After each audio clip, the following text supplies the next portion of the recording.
एक संतान पैदा है ये, और तुम 3 बात नहीं कह रही। मैं 30 बात माने में राजी हूं।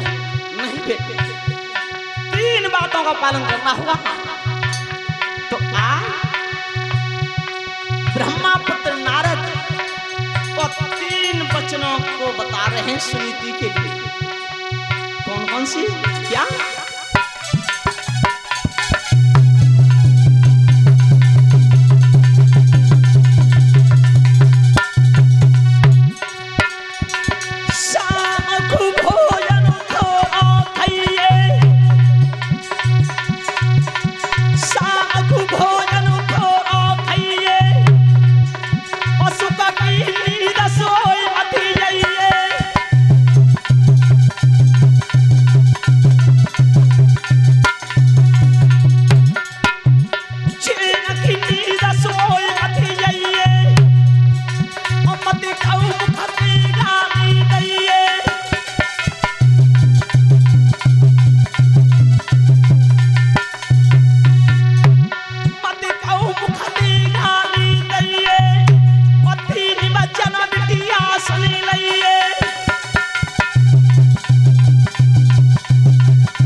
तुझे 3 वचनों का पालन करना होगा। कम भोजन, कम सोना, और बेटा किसी को गाली मत देना। गाली देने से पानी असर होती है। हमारे श्रोता बंधु ध्यान करें, जिस समय महतारी के उदर में संतान हो उस समय महतारी को गाली नहीं देनी चाहिए। जैसा कर्म महतारी और बाप निभाएंगे उसका असर यूं के तो संतान पर जाएगा। जिस समय और पवर रेखा की भेंट दुर्मिलिक राक्षस से हुई थी, 3 महीने की गर्भवती थी, उस पापी का असर यूं के तो संतान पर पड़ गया। श्रोता बंधु,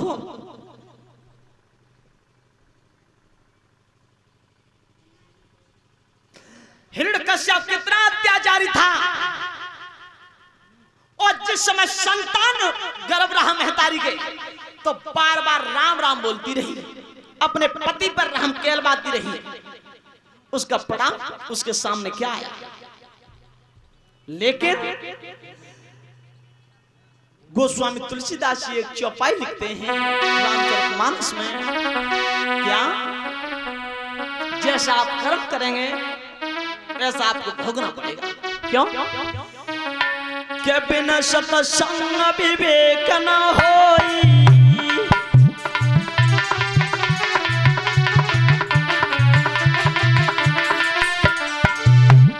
बिनु सत्संग विवेक न होई, और राम कृपा बिना सुलभ न सोई।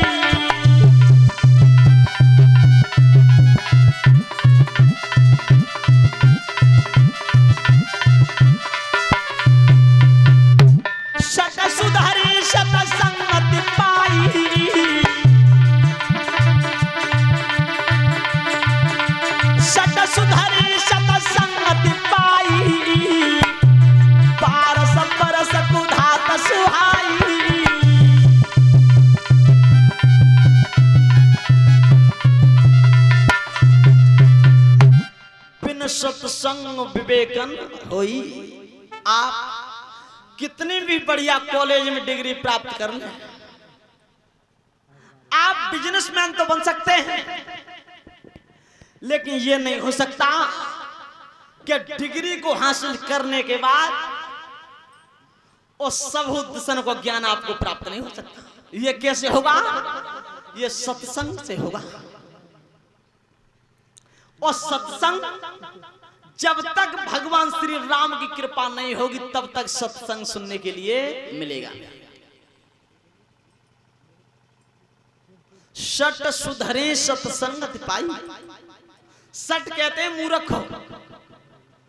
जो जीव एक गलती को बार बार करता है, बार बार करता ही रहता है, उसे मूर्ख कहते हैं। तो वो संगति बढ़िया मिल जाए तो सुधर जाता है।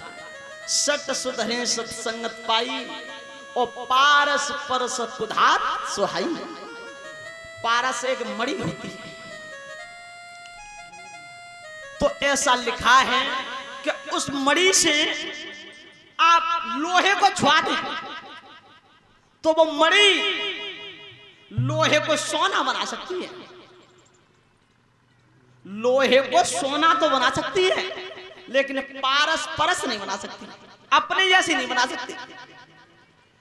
वो बना सकते हैं तो केवल एक संत ज्ञानी है, अपने जैसा संत ही बनाते हैं।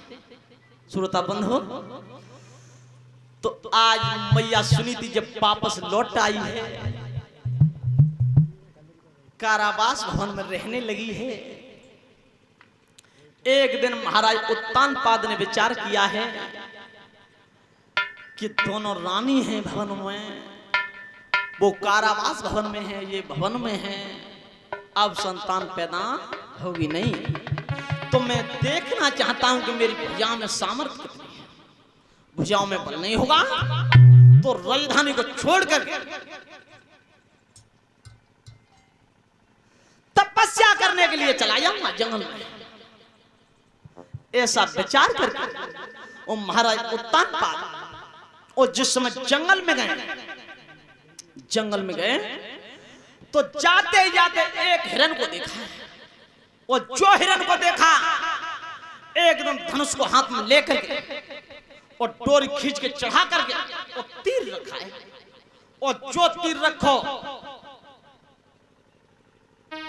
एकदम हिरण गायब हो गया। और महाराज ने जो तीर हटा रहा डोरी पे हिरण सामने आया। ऐसा हुआ कि आपने देखा होगा जिस समय वो मारीच आया था, कैसे तेही बन निकट दसान न गए,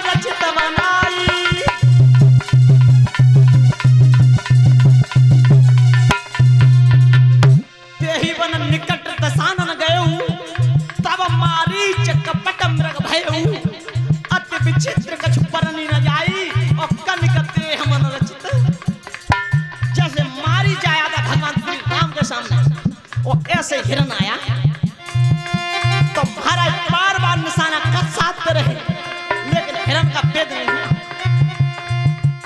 अंतिम हुआ क्या लिखा है दोस्तों तुलसीदासी ने,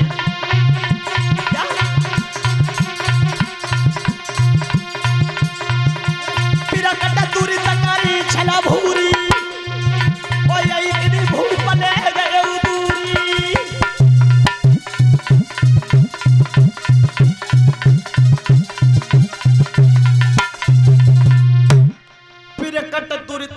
छल भूरी, और यही विधि राम ले गए। भगवान श्री राम ले गए थे हिरण को, आगे बढ़ा करके मारा नहीं था, क्योंकि उन्हें माया रचानी थी। और इधर हिरण महाराज को ले गया। श्रोता बंधु हो, धीरे धीरे सुबह से शाम हो गई, लेकिन हिरण का वेदान नहीं कर पाए, वेद नहीं कर पाए। लौट आए। जब लौट आए, वापस हो रहे थे भवन के लिए, तब विचार किया कि इस कारावास भवन में जंगल में जा रहे थे, तब विचार किया कि इस कारावास भवन में मेरी बड़ी रानी सुनीति निवास करती है। सुनीति ना हो तो आज उससे मिलता हुआ जाऊंगा, लेकिन एकदम झटका लगा कि काउन देख ले तो ना मेरो ठिकानो और ना बाप ठिकानो। लेकिन कर रही हिम्मत करके महाराज ने कही कि होगा तो देखा जाएगा, मिलता है हुआ जाऊं। तो आज महाराज और जिस समय दरवाजे पे पहुंचे,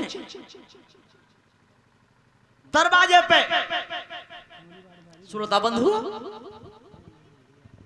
और दरवाजे के सामने खड़े होकर के धीरे से आवाज, सुनीति सुनीति होश गए तो एक लोटा जल पिला दे, मुझे प्यास लग रही है। लेकिन मैया भजन में लीन, जब नहीं सुनी तो तीसरी बार आवाज, कैसे